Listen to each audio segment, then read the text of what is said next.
Man, there's some great questions, like Tyler asking me how fat I am. Right. By the way, Tyler, the answer is fat enough to eat your ass. Hey guys, I'm the Philosopher, and this is the Console Xplosion podcast. It's been about 2 weeks since my last one. It's been a crazy, busy, fun-filled 2 weeks. I recently went to Philadelphia for the Summer Jam 9 fighting game tournament.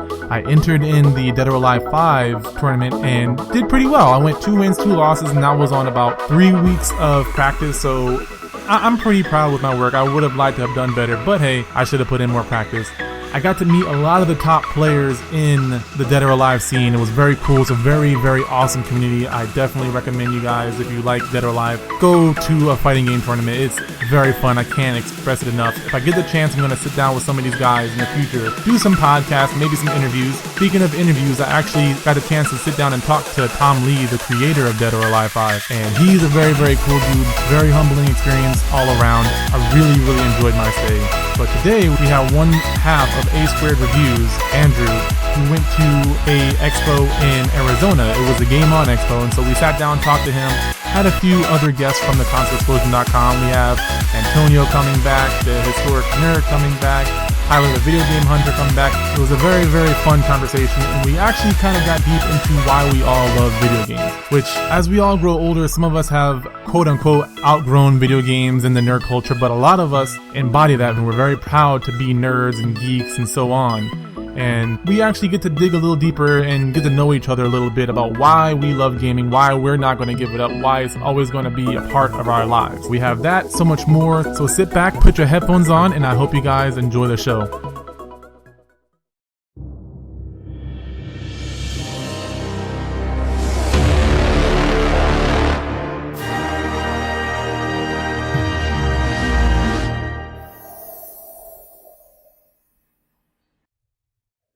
Okay, so the Game On Expo, which was in Mesa, Arizona at the Phoenix Convention Center, was hosted by Gamester81, who, as he's known on YouTube, his first name's John, really great guy, and it was actually they oversold by like some ridiculous amount. It was like 3,800 tickets or something like that they oversold, and it worked out really well, and it was huge, and it's big enough to where I think they're already planning next year's.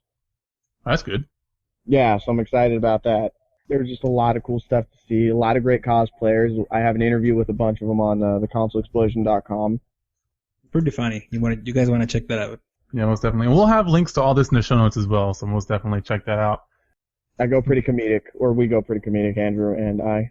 So I did see the video, and you did talk about this briefly, but the pickups video that we had on there and some of the games that you had, I saw I Love You, Yu Hakusho. So that was what caught my eye, but then you also talked about Lunar as well. Lunar 1 and 2. So Lunar 1 and 2 I ended up getting for $40 each, and they're both complete.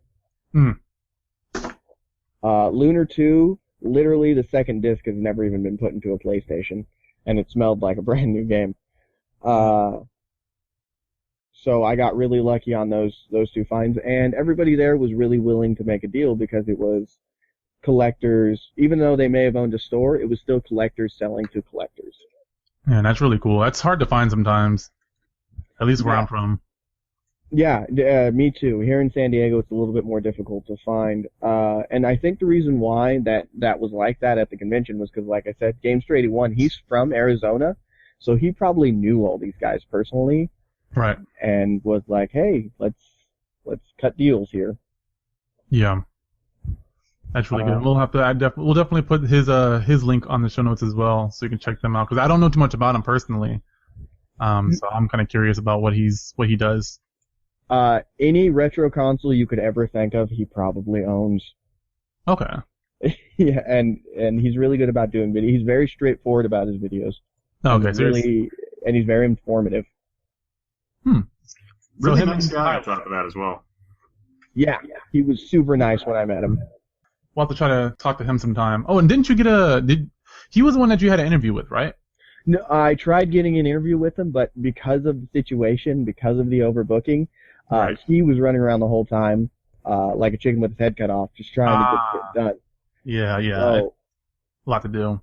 Yeah, but one of my favorite parts, actually, I'll be honest, it was my favorite part during the convention, was this thing called that John and this other gentleman, Rob, who we have an interview of as well. He is part of the retro gaming subreddit on Reddit. He's one of the moderators. They bought an old CRT TV, a coffee table, and an old couch from Goodwill, and they set it up in one of the areas of the convention, and it had what was called the retro gaming living room, where each hour they would switch to a new console, and they started with the original Odyssey, the Odyssey 1, the first, and he had the overlays and everything for it, and it was fun, and that was cool.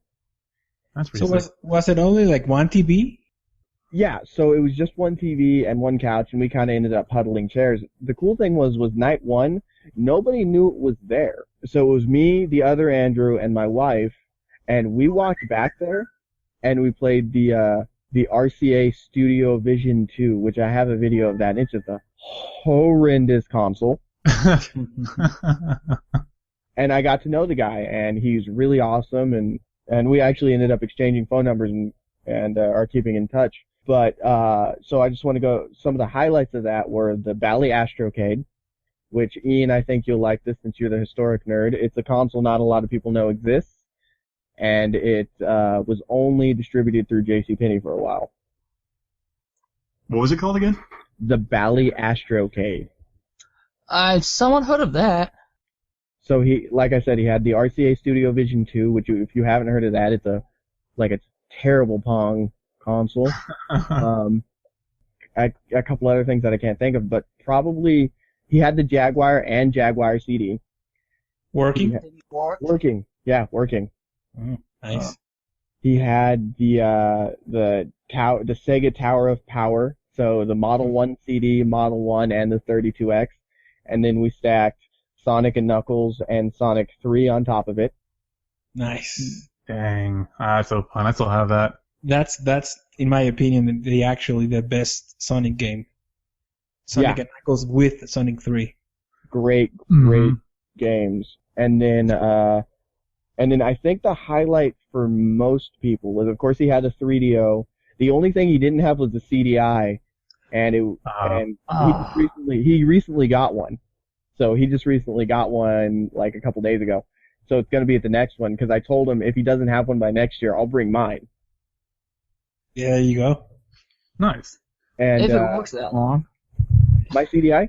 Yeah. My CDI is a DVS LG CDI. It's one of the most reliable ones. Is it the big VCR? No. It's No. the small made for like schools and stuff like that, and office presentations. It's very, very reliable. It has the MPEG 2 video pack built directly into it, so I don't have to worry about running VCDs or like games like Space Ace or Brain Dead 13. Okay, are they cheaper or are they more expensive? More expensive because they're rare. Okay. So now I'm still looking for one. Yeah, and tell him how much did you got it for? $20. CID. Wow. What? Thrift store, man.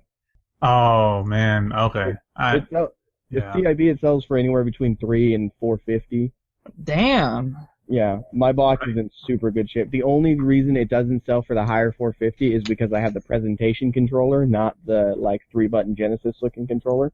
I have the single hand controller, but I'll end up getting one of those. It's funny. I have the Philips 220 model. Yes. That I found for $10 at a thrift store. But Yes. man, what I love about it though is like the engineers didn't think about it at all, because it has a spring-loaded trapdoor on the front, and then when you open the CD tray, it makes the most horrific grinding noise I've ever heard in my life, because it's pushing open that gigantic spring-loaded door. Yes, it is. And it's hysterical. Yes. See, Tyler, Ian has the big old VCR-looking one Okay. with I think the controller port on the front and the back. Yeah. Right, Ian? Okay. I don't have a controller though, so I'm like, well, that's great. Yeah, and they're expensive as hell. I mean, I only played the CDI like 3 times at Louisville Arcade Expo, which I would love to play again since I have the Zelda games. Yeah, they're wonky, man. I would love to play them again. They were fun. Yeah. Anyway, so I think the highlight for a lot of people of that retro gaming living room was GameStar81 John let us set up his Nintendo 64 DD. Oh, what games? DD is a disc drive for the N64. The disc drive that was only released in Japan. Huh. I've never seen that. The SimCity 64, the game about the big yellow giant, I can't even remember what it was called, and the F-Zero expansion were the 3 games. But yeah, so that was kind of the highlight.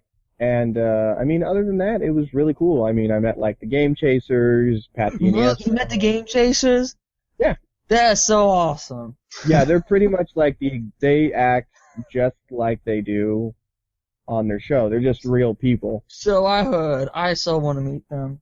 They were really cool. I met Pat the NES Punk. I met Norm the Gaming Historian. Dang it! Come on.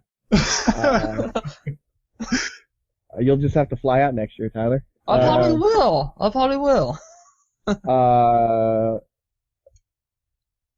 Aaron and Ricky from Retro Liberty. Nah. I have a shitload of pictures with those guys. They were like super awesome. And the Completionist, I met him. Oh, right. What was he like? Cool dude. Pretty normal guy. Just he actually more than any of the quote unquote YouTube celebrities walked around the convention hall, because I just don't think he just was like, whatever, hang out with people, take pictures, talk to them. Mm-hmm. So who all did you get an interview with? Not a whole lot of people, because again, like the line to see these people were way too long. So I got an interview with a grip of the cosplayers, which is just super cut into one video. Rob, I sat down and talked to Rob, since he was the one providing most of the consoles for the retro gaming living room. Mm-hmm. And I talked to a woman named Becky Allen, who runs Zombie Wars, which is a zombie paintball thing where you drive on the back of the truck and zombies come running out and you shoot them with fluorescent paintballs that glow in the dark. That sounds intense. Yeah. And it was awesome, man. She was super cool, and her zombie buddy tried to eat the other Andrew. Did you get this on camera? I did. Oh, okay. Not the zombie attack, but an interview with him yet. No, the zombie attack's on camera too. Oh, yeah. Well, I still got a little handsy with him. That's kind of funny. Yeah. We couldn't go too far for insurance purposes of the convention. Yeah. But I wanted to, like, roar. But that didn't happen. Maybe next time. Yeah, I mean, other than that, it was just, well, you know how these conventions are. It's just like-minded people that you can just sit down and talk to. Yeah, most definitely. Yeah, it's hard to stress to people who haven't been to a convention before, like, how great it is to go to these things, because I've only been to video game tournaments so far, but that's kind of my thing. I mean, I do want to go to some anime conventions too, for sure, but I just know that it's a really great feeling to be around a vast majority of people who are into the same thing you're into, and they're there for the same reason that you're there for, and it's just a very, very cool feeling, and it's awesome to see how diverse everyone is that are also into the same culture as you.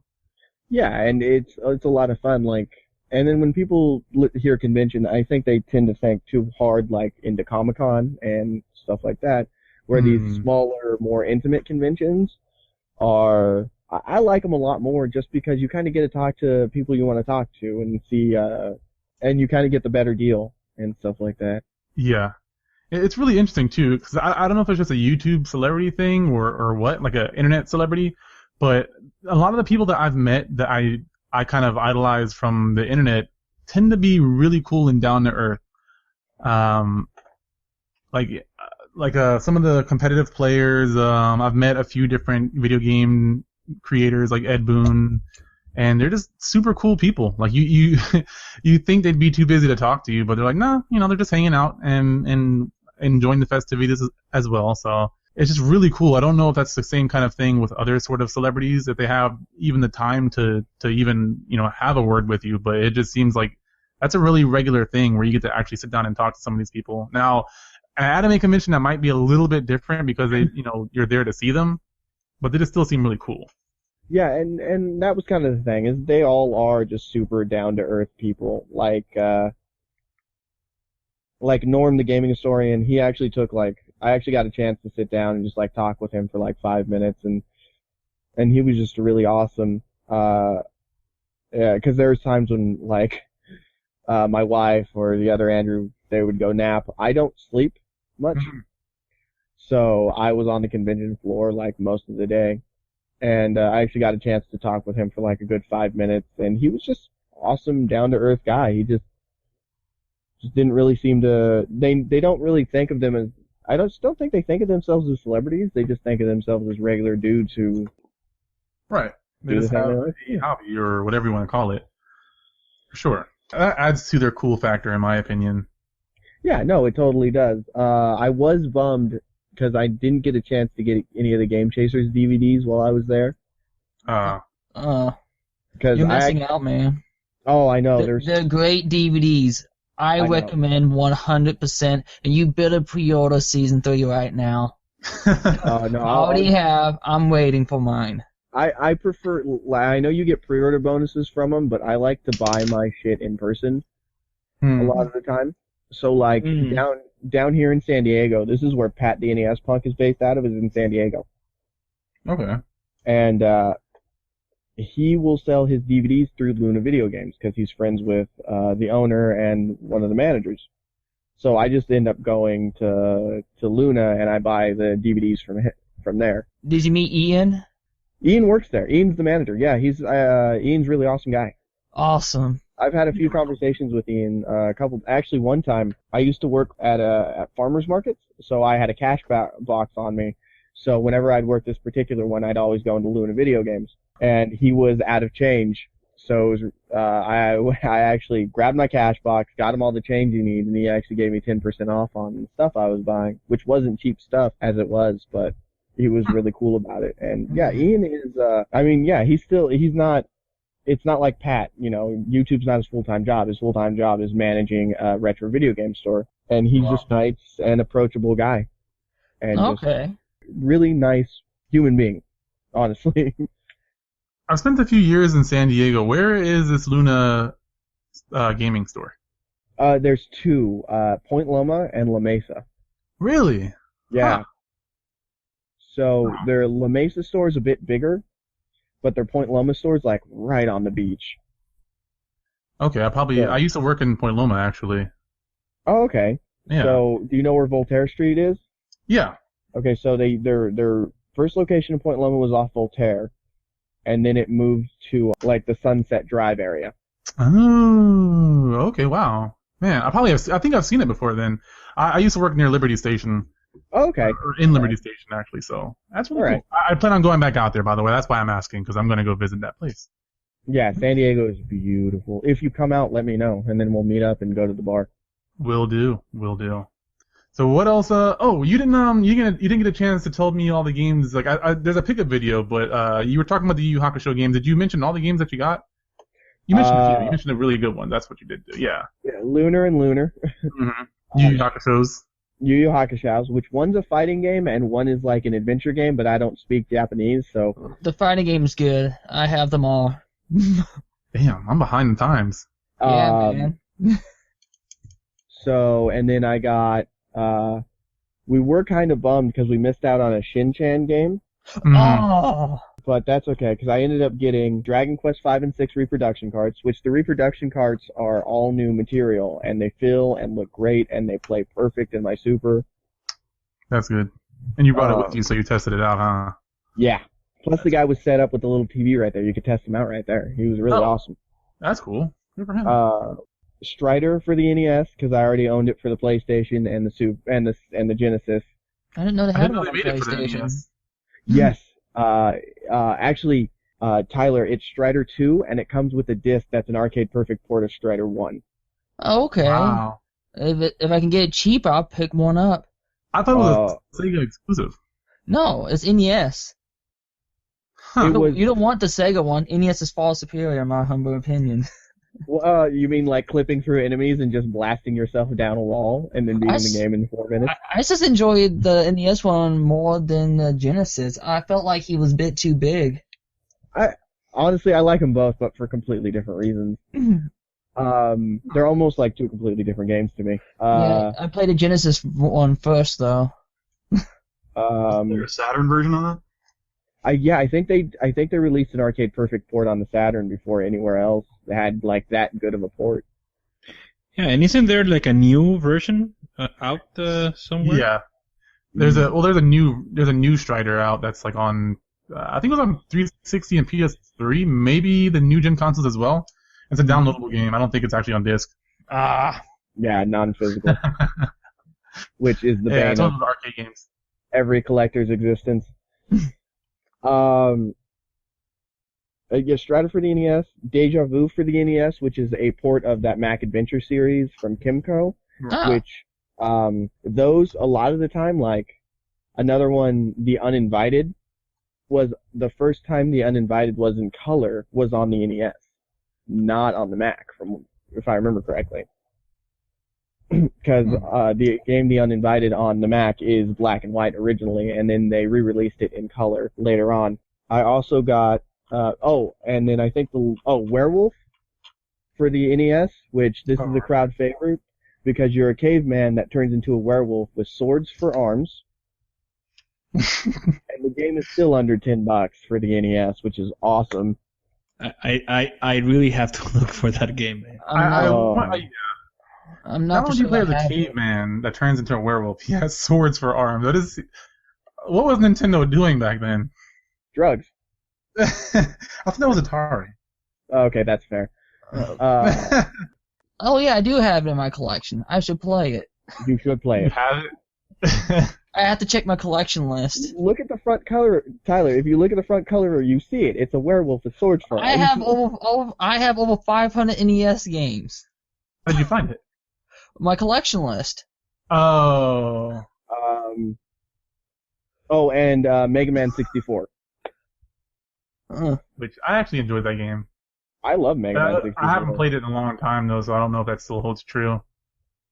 They didn't have. I was looking for Legends, but 64 is the same game, just minus the voice acting. And I kind of wanted that shitty Mega Man voice acting though. Mm-hmm.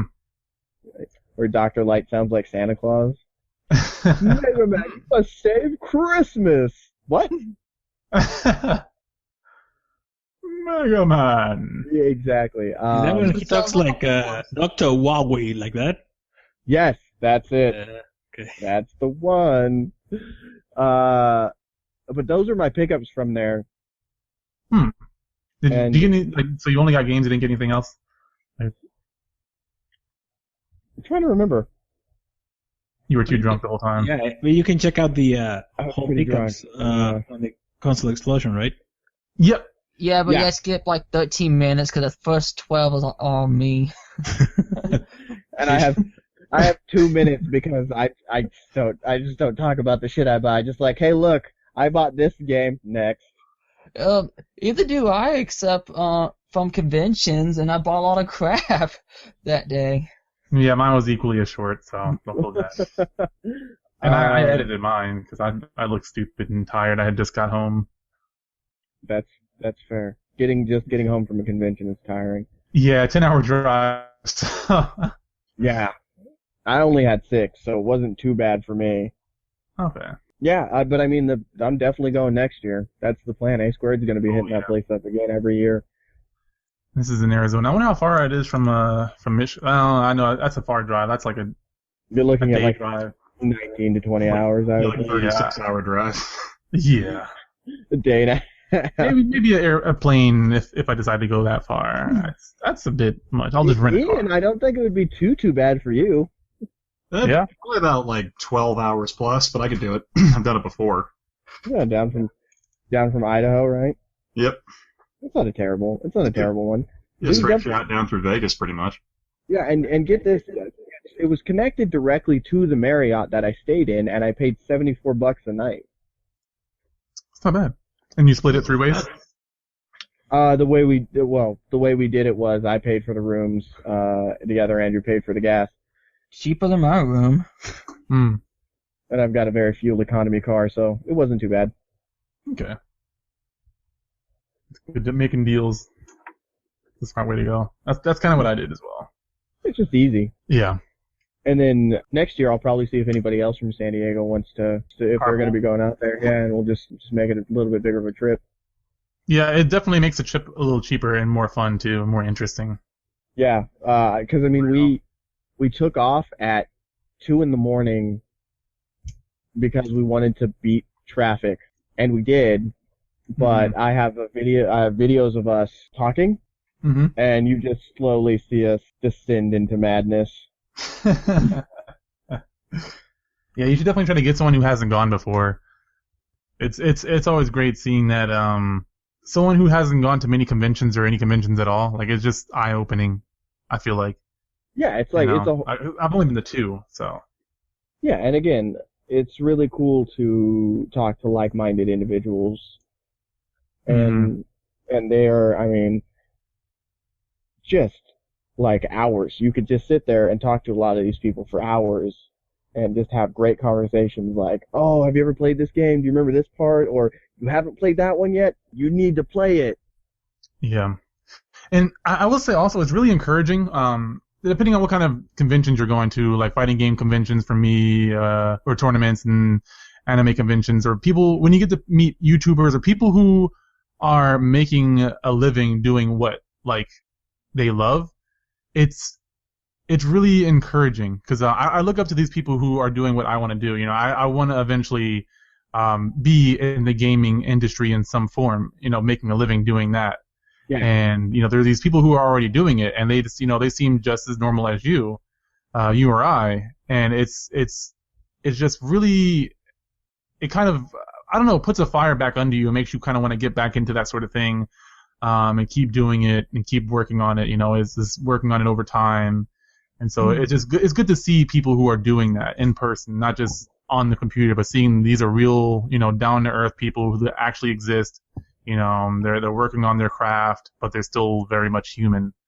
Yeah. Well, saying that we are normal, that's kind of a stretch in a little bit. Yeah. When I say normal, I mean like they're just like us in their own way. You know, they just have a passion for gaming. They have a passion for anime. They have a passion for doing what their passion is, you know, whatever form that is. I mean, it could be just doing videos online. It could be fighting games. It could be doing commentary. It could be a number of things, but they're not settling for just a regular 9 to 5, and that's just really, really encouraging, you know, at least for me. Like, I still do have a 9 to 5, but I do love doing the podcast. I do love doing game development and stuff like that. I love being around video games, and that's something I'm going to do till the day I die. But hopefully, you know, in the near future, I'll be able to do that for a living, you know, and, you know, a lot of my friends as well who also want to do the same thing. Yeah. You know, it is definitely fun, but it is still very much, you know, work and a learning process for sure. Yeah. Well, kind of off topic, but now that you've just mentioned, right, that you're going to be a gamer till you die, that's a funny thing that I was thinking about earlier today, actually, where, you know, I remember a point when I was thinking, yeah, I mean, gaming is probably going to be with me forever. And that's when I remember when the NES was dying and we started seeing the Super Nintendo and the Sega Genesis. When I was growing up, that's when a lot of my friends didn't, you know, get like the newer consoles because, you know, we were all like grown up. I'm saying that on quotes, right? And I remember saying, wow, I mean, I was excited for the new stuff, right? And looking at it and playing and being genuinely happy playing some of these games. But most of my friends were pretty much out of it, right? And that's when I knew, you know, that was for me, right? So I was kind of curious if you guys have some sort of history about that. You know, when is it that it clicked on you? Say, yeah, you know what? Yeah, gaming is for me forever. Until I lose my hands. But that's actually a really good question. I never thought about a moment that kind of made that concrete for me. I will say the one thing that I've loved and like is one of my fondest memories is like games like Streets of Rage 2. Playing those, I love cooperative games, anything where I can work together with somebody else and strategize and just defeat the bad guy with my friend, it's just a very memorable moment for me. And then games like Metal Gear Solid 1 on the PS2 or PS1, excuse me. That's right. Just I don't know. That's a really interesting question because I feel like there's been a combination of things. Like it's been a few things over the course of time. Like Metal Gear was definitely one of them because I learned about storytelling and thinking outside the box. Like that was one of the big games that got me to think, question things a little bit. Games like Streets of Rage let me love being able to play with other people and enjoy that. And then also online gaming, I felt like I had a few things that really changed, my perception of what video games were. And then, like the last thing I think was like seeing people on YouTube was like the nail in the coffin. Was like, man, this is great. Because when I moved out to San Diego a few years ago, I actually didn't have internet or internet or video games for about 6 months. Didn't play them. I had a completely different life, and I enjoyed it. I loved it.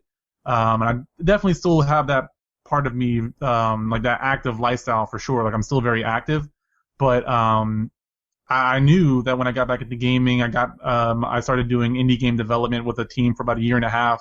Like I knew I had to be around video games in some form or another.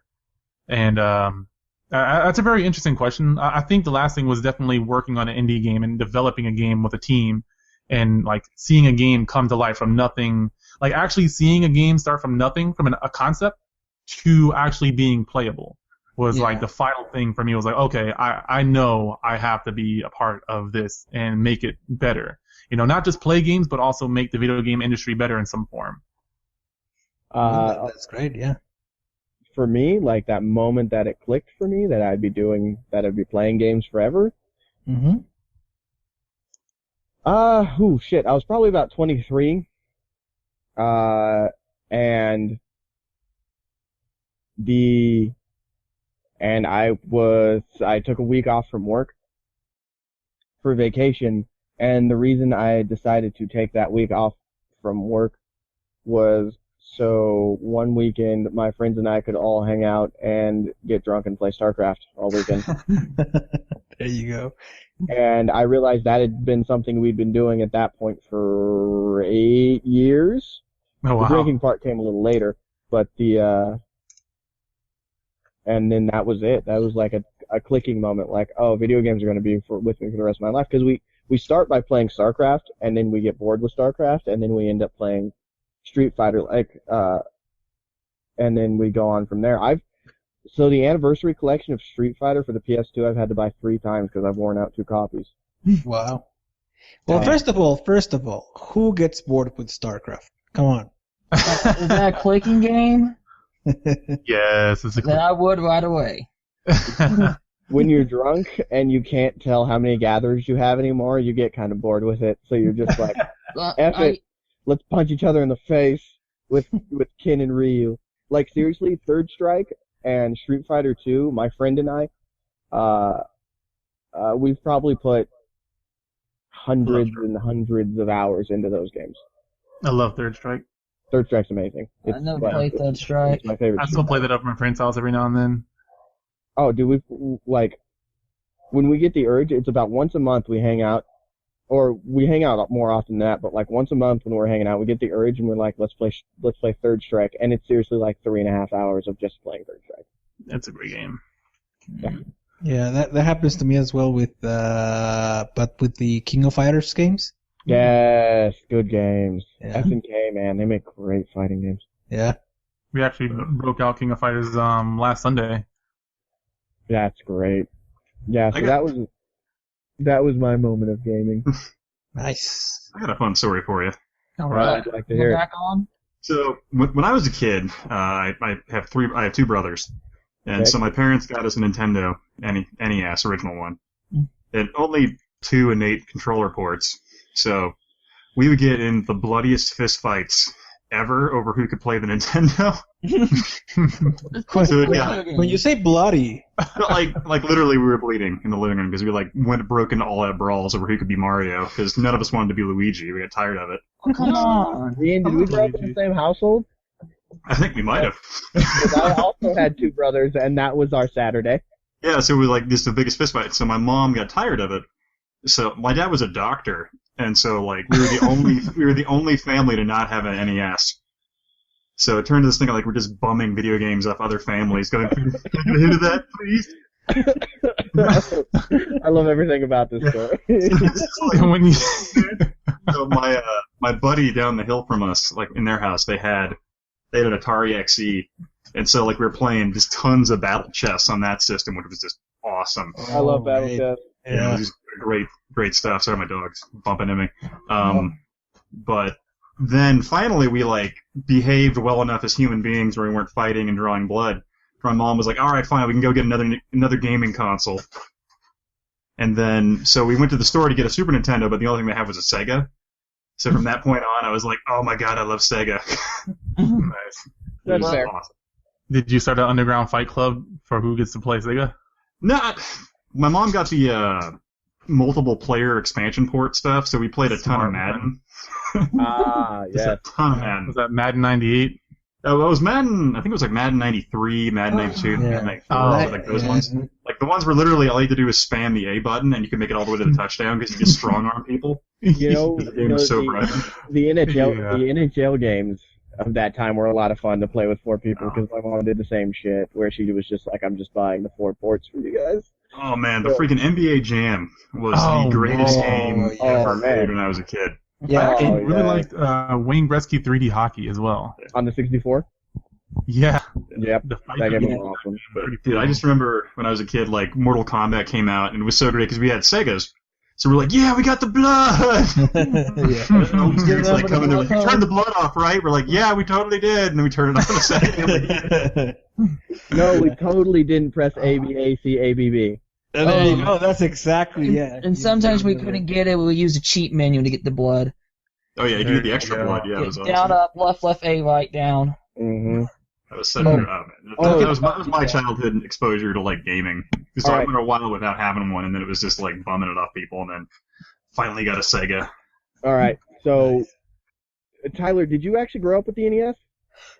Barely. I started out with a Game Gear, actually. Okay. So I got to tell this story from the Game on Expo for everyone that grew up like with the NES. Stable of the NES, Punch-Out. No, did not have that one. Okay. I played it.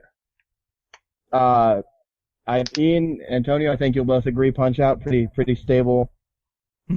Yeah. Stable game for the NES when you were growing up.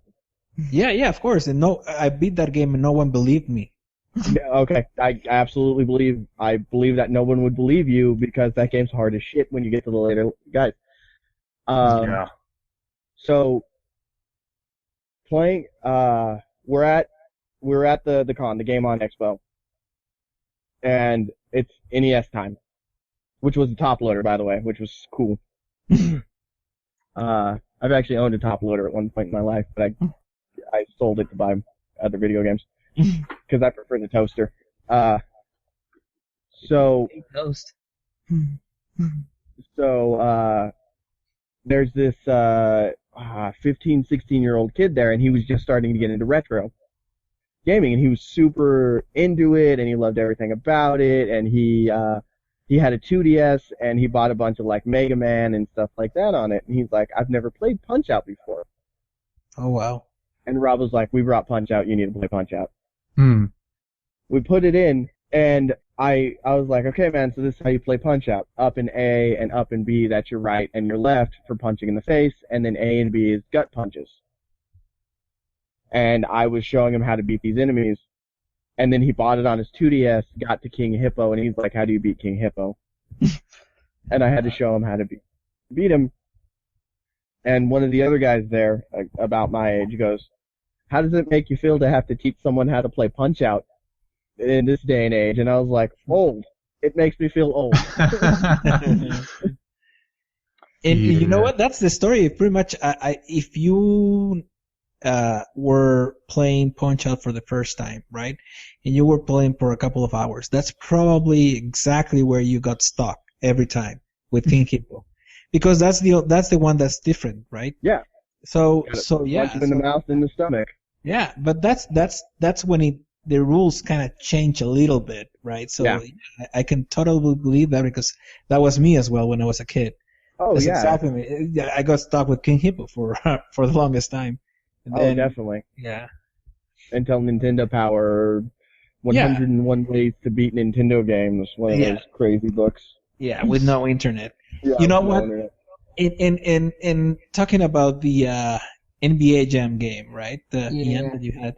I remember I had both versions, the Super Nintendo, Sega Genesis one, and the Sega Genesis one was I love that game even more than the Super Nintendo because it would let me do goaltendings like no problem. Like they would shoot every time I will grab the ball, and that same way you grabbed it in the Super Nintendo would have been a goaltending. In the Sega Genesis, didn't care. So you were able to block pretty much everything if you were good enough. That's fantastic. Yeah. That's fantastic. Yeah, man. Yep. So what about you, Taylor? Me, Yeah. well, I started out with a Game Gear, and the game I got was Aladdin. The first system we actually owned was Sega Genesis, and this was like back in 1995. The game we had was Sonic 2. Great game. Now, here's the thing, I have no clue who got us the Genesis. We got it on Christmas. But the game I played the most on Genesis was Mortal Kombat. Hands down, Mortal Kombat. And since then, you are Mortal Kombat. I still look forward to the next Mortal Kombat game. There you go. And here's the thing, I wasn't too shocked about the blood or anything. I thought it was normal. It wasn't until years later I found out this was a huge controversy. Well, yeah, you gotta remember the context, right? And at that time, you probably had, and at that time, there probably more stuff going on TV and whatnot. But Yeah. I remember the first time I saw that, I saw it in an arcade with, if you guys remember, they used to have, at least in one of the arcades that I had a big ass TV, like the biggest one. And they would put like the newest game there, right? And the first time I saw it, I was entering this arcade, and I just hear like someone screaming, "Rah!" Right? And it was Sub-Zero taking the head off of some other guy, and it's like that was the first image of me watching Mortal Kombat, like the gruesome, the most gruesome fatality. So it was like, what the hell is that? I need to see this every day. Well, here's the thing.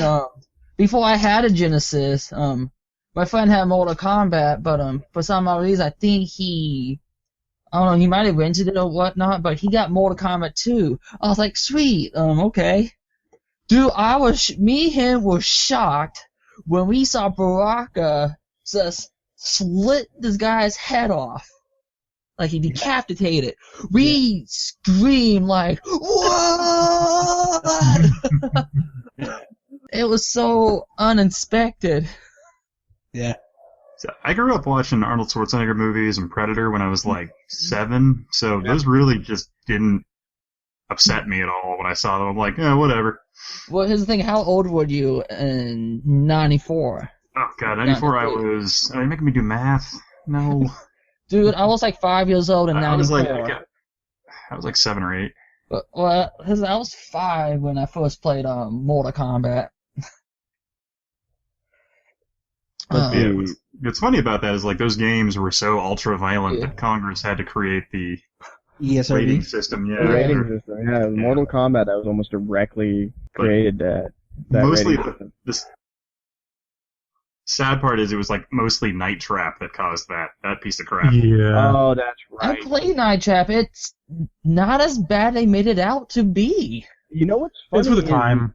Not too long after Night Trap, because Night Trap was originally created for a VHS video game system that never came to fruition. And then it was ported to the Sega CD because, 700 megabytes of power for horrible video quality. Really wasn't that bad, especially when in like the same year or maybe a year later, Voyeur came out for the CDI. And never played Voyeur or heard of it? You should check it out. Voyeur? Voyeur, yeah. It's again, it's full motion video, but it's you trying to record a senator doing something illegal so you can ruin his campaign. Wow. And like, there's partial nudity in it. They talk about rape. And again, well, you know us Mexicans, right? We love rape. Oh, God. Oh, What? Donald Trump. Topical. Yeah. See what I loved about that though, if you actually find the congressional footage, the senators that were on these like congressional committees were incredibly misinformed to the point where they actually thought the women were being like your job in the game was to murder the women. They didn't understand that you were there to protect them. Yeah. They couldn't make that logical leap. So it was like the saddest thing I've ever seen in my life. Huh. These old men that are like trying to explain these things and struggling with a TV and VCR, and you're like, oh God, you're regulating this? Oh, it was that shit was always like horrifying. And cause you watch these people try to work a system that they have no clue what's going on, like holding up a Sega controller like upside down and pressing the buttons. Oh God. Yeah. Like, what are you doing? Same way, like with the internet. Well, who was it who said like the internet was a series of tubes? Some Alaskan senator. Yeah. And they were trying to regulate that as well, right? Yep. A series of tubes. Come on, man. Yeah, because that's how the internet works. A cord is like a tube, and that's how I get the internet. The internet is tubes. It all makes sense. Like, that's not... Senator, you're just trying to... Just call it magic. You assume it's magic, don't you? It's witchcraft. Exactly. Didn't get those religious people all offended. Oh yeah. Oh yeah. I think this is a good place to end it. Definitely, guys listening in on this, guys and gals, definitely check out Andrew or Sqaured's videos, their interviews. You can go to consoleexplosion.com to check that out. To find all your videos or anything else about you guys, where can they find you? We are Sqaured Game Reviews on YouTube. Mm-hmm. We, of course, are regularly posted on the Console Explosion. And those are really the two best places to get a hold of us. I am a regular haunt on the retro gaming subreddit, where my name is Awesomeest Prime. Great name. Rolling with since I was like 15. I thought it was hilarious then, and I still do. It is. Hey, since the movie came out, your online credibility went up a ton. Oh, it did. It totally did. And the best was you get people that were trying to, like, because I was apparently the first person that it ever clicked with. So I end up seeing people that are like Awesomeest Prime 4458 and stuff, and I'm like, I was the first. Because none of mine have numbers. Good. Nice. Yeah, it's like finding someone on a video, like finding a World of Warcraft player who has a character named Sephiroth, and it's just Sephiroth, not like 8,402. H420 XXXWPYZ. Yeah, exactly. And that shit makes me laugh. But thank you for stopping by. Yep. It was a lot of fun. Yeah, definitely, you guys gotta check out his videos. I saw a few of them really good. But yeah, definitely expos. Go to them. That is the main thing here. We'll get to the rest of the guys here. I'm very glad I had a full party here. We'll start with Antonio. Where can they find you, sir? Sure, you can find me on YouTube at Gokado Retro Reviews. Gokado is Gokado, Retro Reviews. And Twitter at Gokadito, the same as Gokado, but Ito at the same. Gokadito. And in the Console Explosion, of course. Most definitely. And then where can they find you, Ian? They can find me on the Console Explosion, or on YouTube as the Historic Nerd, or historicnerd.com. Or if they want to talk to me directly, they can hit me up on Twitter at Historical Nerd, and I'll get a notification immediately. And that's my dog. She talks too. And she also has her own Twitter at Historic Nerd's dog. It's Historic Nerd never shuts up when I'm talking in the mic, dog. That's right. And then Tyler, the Video Game Hunter, where can they find you? You can find me on YouTube, the Video Game Hunter. You can find me on Twitter, where I'm usually posting all kinds of things, mostly pony things. That seems like that's the only thing people are interested in. And No. too, by the And sometimes I'll put up art on DeviantArt on Video Game Hunter. Which, by the way, I'm working on an art right now. Oh, nice. All right. Can't wait to see it. Collaborate. And then once again, what's that? Collaboration? Yeah, my roommate drew this, and I'm photoshopping it for him. Oh, cool. That's legit. Okay. And then once again, I am the Philosopher. You can find me on Facebook.com/Philosopher, Twitter @ThePhilosopher, YouTube.com/ThePhilosopher, and then also on the ConsoleExplosion.com. And then always check out the forums as well. You can talk to us on those forums, and then also check out our MC channel community, where you guys can be a part of the ConsoleExplosion.com. But always check out these guys' videos. They all do very great, very different stuff. I enjoy watching their stuff, and it's always a blast having them on the podcast. So thank you guys again for joining. But as always, I'm the Philosopher, and I'll see you guys in the next one. Bye-bye. Bye-bye.